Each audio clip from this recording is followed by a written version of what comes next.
Hi everyone, my name is Gabriella Faedo, and today I'm going to be presenting to you Benthic Trawling.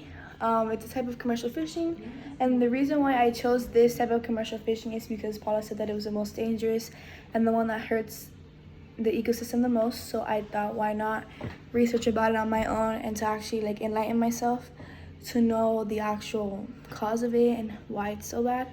So benthic trawling is also known as bottom trawling and is a method of fishing that involves dragging heavy weighted nets across the seafloor.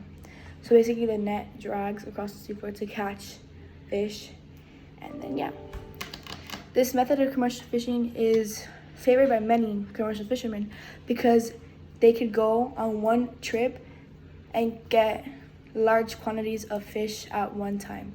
So let's just say they go on one trip and then they go to the ocean one time and they just scoop it up on the bottom of the ocean floor, and that's it. They already have fish for months. You get me? It's just a one-time trip, so it's faster and easier and it wastes less money. Benthic trawling is also it's a wide net that opens and it has it's enclosed in a small area. The bottom of the net has a metal cable called the foot throp that rubs against the seafloor. So this metal rod is in the bottom of the big net. So the net is huge. And then it starts out having a small enclosed area, so that's when the fish come in, and then it opens wider and wider.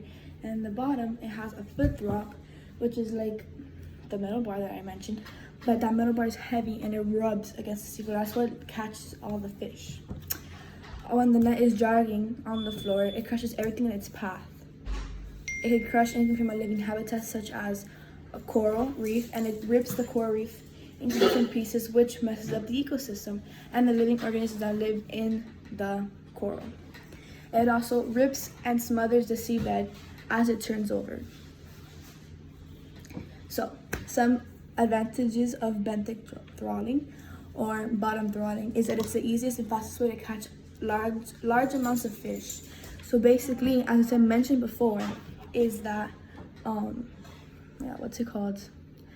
that basically we could go on one trip. Let's say we go on a trip, we leave in the morning, we come back in the afternoon, and already caught millions of fish just by doing this one time, as opposed to a per scene commercial fishing that takes up, it gets fish, but it goes a little bit slower in a way. Like they can count amounts of fish, but they have to do it multiple times in the day. This, you can do it one time and you can count a lot of fish and you can sell it right away. This also provides a larger market of volumes of food. So basically, the more food that they sell, the more food that they catch, the fish, they can sell it to different companies and that more food in a way. Does that make any sense? Yeah. So basically to restaurants. So the fish they catch, they can sell it to multiple restaurants and they have more food and more food and more food instead of having to wait for a different company, and they take a little less time because they didn't catch that much fish that day. Now, the advantages, this overtake the advantages for sure. Trawling increases the rate of bycatch, and bycatch is the accidental capture of non-target species such as dolphins, marine turtles, and seabirds. So basically, when they're throttling, they catch fish that they're not meant to catch.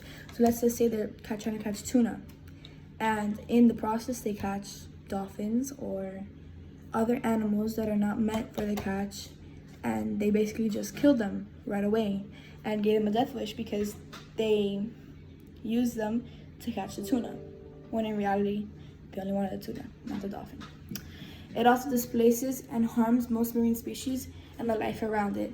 So like coral, if they go over a coral reef to catch the fish that live there, they can destroy the coral reef, and and all the species that live there, all the fishes that live there will die. The coral reef will die, and as you know, it takes years and years and years for the coral reef to process and to grow and to look how it looked before.